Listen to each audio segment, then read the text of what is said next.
The Church of the Sacred Heart on O'Connell Street, Limerick has recently opened its doors for the first time in 10 years.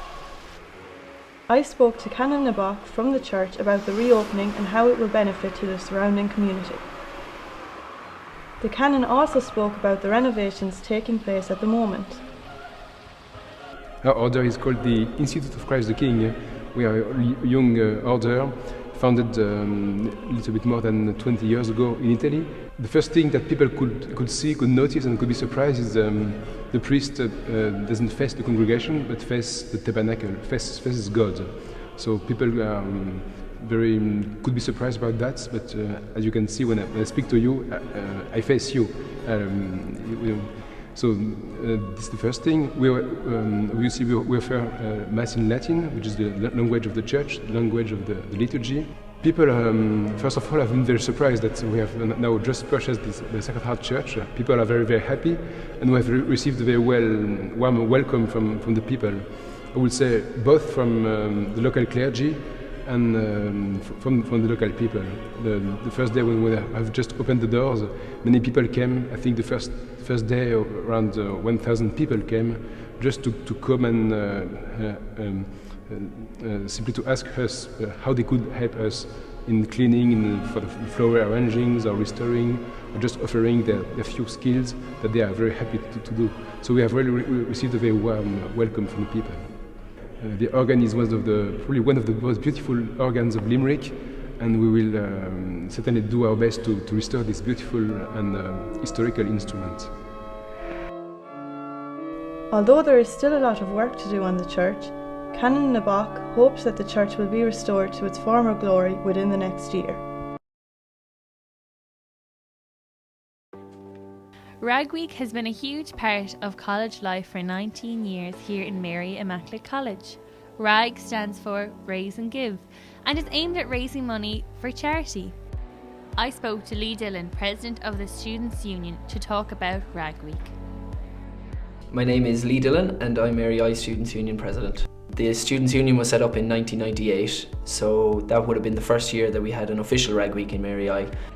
It's always an exciting week. It's one of the highlights of the year. I think it is for most students.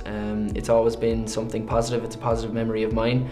There'll always be the negatives, I suppose, not going to your lectures. That's a choice that students can make. We never encourage it. We never tell students that they shouldn't go to lectures. So really we want to encourage students to get out there and to support Ragweek as much as they can. It should be the highlight of their year, as it is for many students, and we're really hoping that it will be again this year. I spoke to several people around the college to find out their opinions on Ragweek. What does Ragweek stand for? Ragweek I know stands for Raise and Give, but I suppose for the college community it means to go out and shout with your friends. Ragweek means to me going out with all the lads, having lots of fun and lots of drinking. Probably just going out on the piss. It is fundraising as well though, so I think a lot of people would forget that you're supposed to be fundraising for a cause. 75% of alcohol is consumed as a part of a binge drinking session. 74% of children aged 16 to 17 had previously consumed alcohol. What do you expect from Ragweek? I expect not to go to class. I expect to be drunk. Just a week of drinking and it all goes to charity. I mean, one week of drinking is the same as the next week of drinking. It doesn't get too out of hand after that. It is clear that Ragweek is seen as a week of drinking, but is overall a positive event as it inspires students to fundraise and enjoy student life.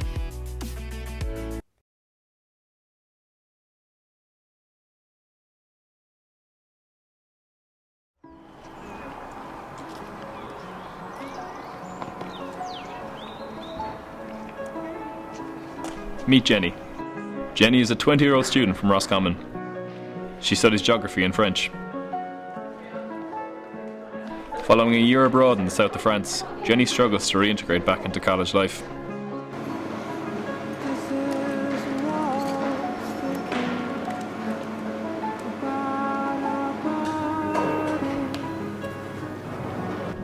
She struggles with keeping up with friends, a part-time job, and beginning her dissertation. And one other problem.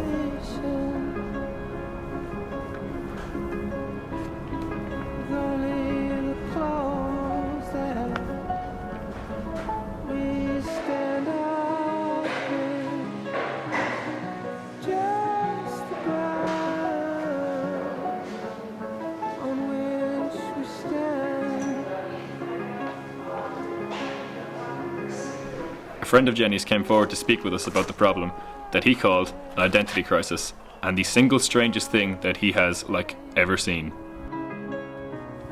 The severity of the situation is clear.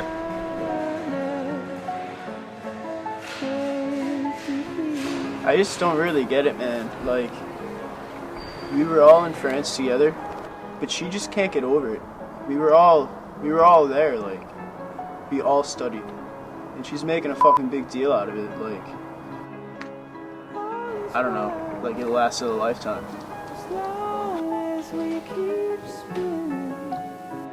Her friends think Jenny is past the point of help. And so they came to us, and we knew we had to intervene.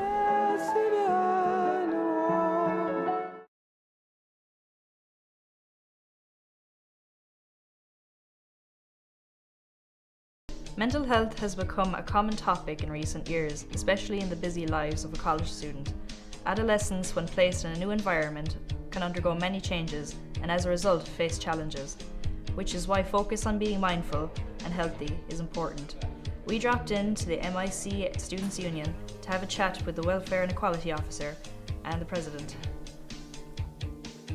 I think students have such a tough life. They have so many assignments, study, everything else, and we need just a few minutes to take a step back and actually focus on ourselves every now and again, because I think that's what students forget to do, and they forget to eat properly or everything's on the go. So I think it's important to have a week where everything is just focused on students' lives and mental health.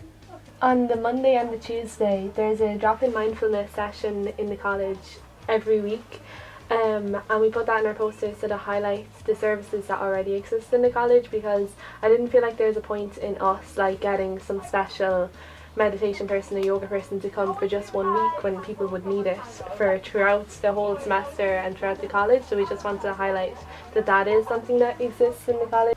Rachel is very welcoming towards students, so she's always there if people need just even a chat or if they actually do need to talk about something properly. I'm here as well. I am the Welfare and Equality Officer, so people know my face by now, I think.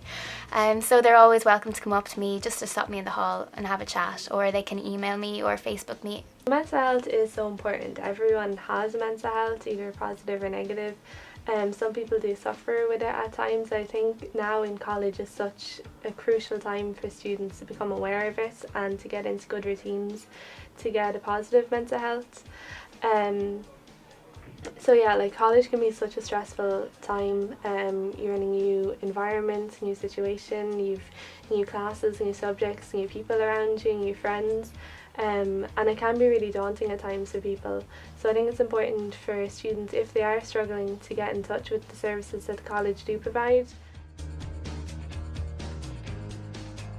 If you or someone you know is struggling with their mental health, please contact the counsellors or the Students' Union.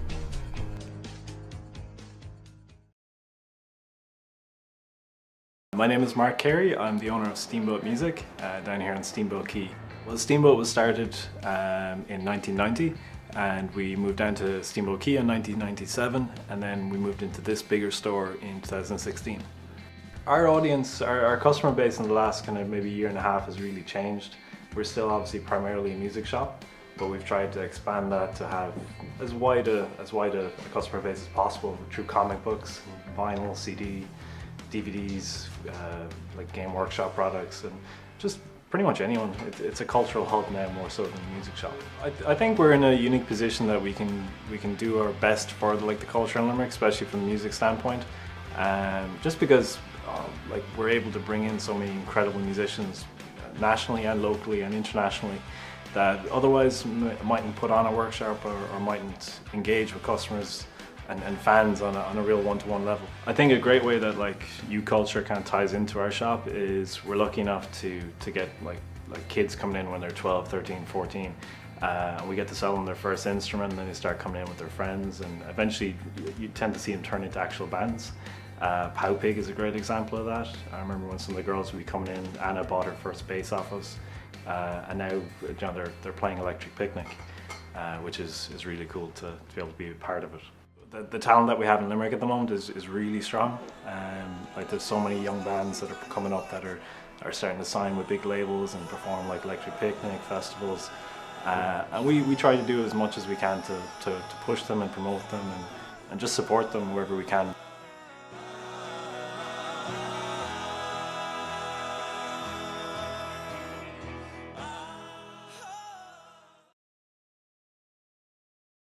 As a new student at MIC, there's a lot to know about what resources and services are available to you.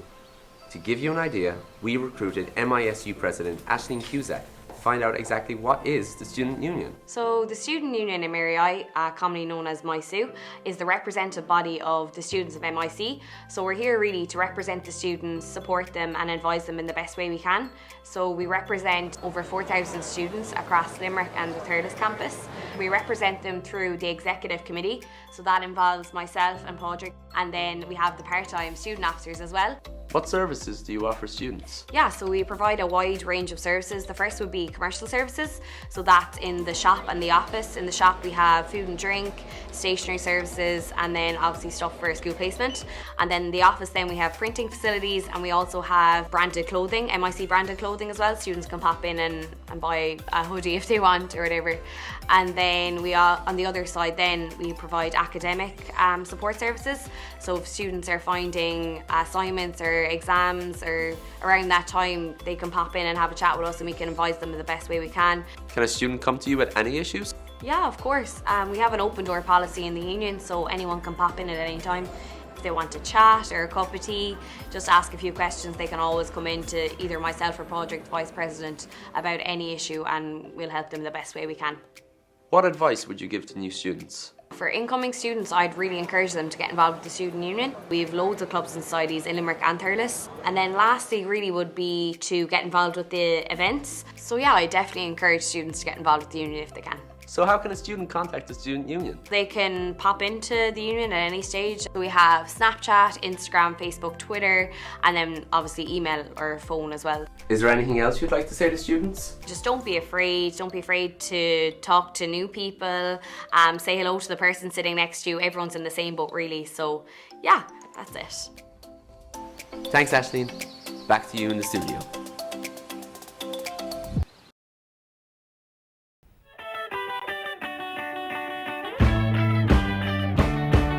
Last week we had our feature on the canteen, and this week we're going to take a look at the lounge. So, if you want to follow me. In 2010, the new Tower building was opened. It provided Mary I with a brand new student lounge. We interviewed Nola Mairead from the Students' Union to get some more information on the lounge. The student lounge is really meant to be a space that doesn't look like anywhere else on campus and is just there really for students to chill out and enjoy.